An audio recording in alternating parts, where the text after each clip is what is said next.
It is remote, it is rugged, it is busy. Between Eagle Pass and Laredo sits a stretch of land where there are few roads, fewer homes, and almost zero communication. But from a Border Patrol helicopter, we did find more than 30 undocumented immigrants making a run for it. Right in between us, head towards the helicopter where I'm at here. We've got a lot of traffic that is trying to avoid Laredo, and they cross this area. A little more to your left. By foot, by horse, by canine, by air, they are all rounded up. So how do you coordinate this kind of effort to secure this kind of hotspot? Well, by creating a high-tech hotspot of your own. This is new wave technology that we're having here in a rural area, which is great. Welcome to Camp Faith. Here, of course, you got Eagle Pass, you got Carrizo, and then you got Laredo West. So now you're starting to see how we are integrated as far as to do that one operational picture as far as how is it that we're going to secure the river in such a rural area where communication is an issue. Established 2 years ago, Camp Faith was pretty basic at first. A couple of RVs found at other Border Patrol sectors, a giant tent donated by the military. We looked at all at the sectors nationwide. What do you all have? Can you all provide us resources without having to incur more expenses? It's basically, we're maximizing with the resources that we have. Then came the biggest find of them all, a big rig the federal government was using in the valley that has satellite communication, internet capability, even a holding cell.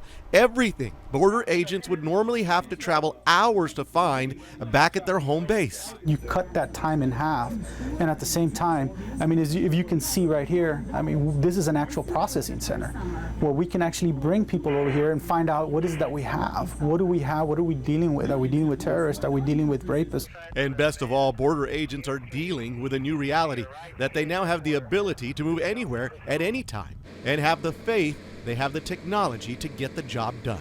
You may have a lull in one area, but spikes in others. So you always have to have the ability is to flex and adjust your workforce or your tactics is to deal with your adversary. We can afford to tell the citizens, are we doing an effective job? How many are you looking for? We are. We are now doing that job. We'll look around. It's called muster, the daily process where border agents at Eagle Pass South check in, get clued in to the latest dangers, and then get suited up.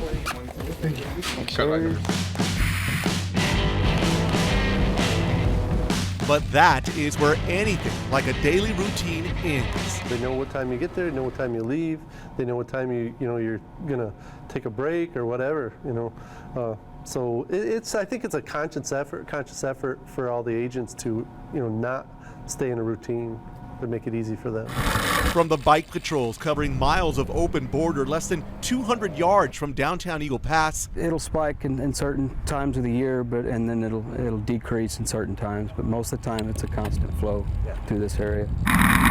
To the airboats covering the river and covering themselves with bulletproof vests and machine guns, all to get a better look at the illegal traffic from the riverside. They don't have the same views that we have down here, knowing exactly where the landings are at, where the traffic is landing at. I mean, they can land right here. They can easily make their way across, going upriver or downriver. Never sure what they will find on the other end of the overgrowing Carrizo Cane. After the last person goes up, last person will grab a piece of cane and wipe the ground, try to cover up their tracks. As a kid, I used to play this golf course here in Eagle Pass. At the time, you couldn't even see the Rio Grande because the brush was so tall and so thick. That's all been cleared to clear the sightways and to give these guys a better chance to control the border. You saw the landscape out there today of just how difficult it is to get to certain areas with the access, limited access that exists, or the different terrain features. So it's about being able to see what's going on, and then getting there is to interdict or stop that threat. 10 years ago, Eagle Pass was one of the busiest areas around for smugglers and people other than Mexicans, OTMs, to make their way into the country. But now, between the bikes, the airboats, the helicopters, and just sheer manpower, those numbers are down.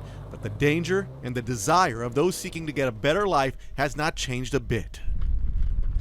The parents bring them over here put them in danger crossing that river, and it strikes you. It hit home, you know, several times. But at the end of the day, it's, you know, we got to keep this country safe. And so is the need to make the daily routine simply something that does not exist for Customs and Border Protection. No, we're good. They watch us probably more than we watch them. I mean, they have all the time in the world. All right, coming up. Dedicated in 1969, Amistad Dam created the second biggest lake in Texas and one of the biggest challenges agents in the Del Rio sector deal with on a daily basis. You can see the dam, the middle of the dam to the first buoy, while we know we are on the U.S. side. And just on this side, patrol boats can travel miles without ever turning the wheel. On this day, we did more than 20 in a straight line. Hundreds of miles of shoreline for bad guys to try to take advantage of. There's all their little fishing camps up along the river that they utilize. They'll make stops there, make pickups. But even legitimate anglers can be trouble for the agents. Many of them act as paid lookouts for those looking to smuggle drugs or even human contraband across this watery border. A little money on the side then. Yes, sir. To keep track of when you guys are making your patrols. Exactly. Yeah. As soon as we hit the buoy line there, I mean, they can see us, you know, all the way up the river. As far as this boat can go, that's where we spot these guys. You see that black line right there? That's where the lake sits when it's at capacity. That's where it was at more often than not when I was growing up here. But when the water is that high, all that land out there is completely covered with water. That of course makes for a whole lot more for area for the agents to cover. But when there's less water, that doesn't make things any easier. If anything, when the water is this low, you can tell how it narrows the channel and makes it easier for them to get from the actual border, which we're at right now, to shore and back in less than 2 minutes. But there is a reason they call this division of Customs and Border Protection the Air and Marine Division.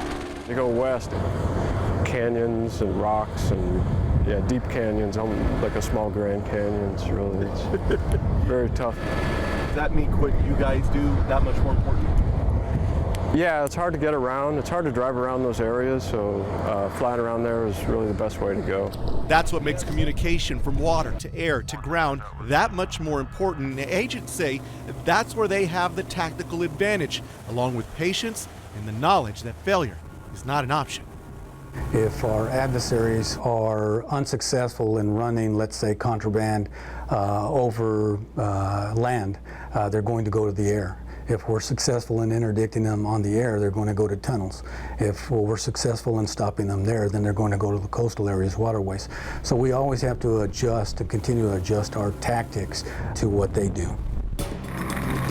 It is the job Border Patrol agents are traditionally known for, keeping an eye on rivers, lakes, and land for danger from foreign soil. We're constantly, trying to use the intelligence we have and working with state and local agencies along with other federal agencies to try and figure out what's going on here.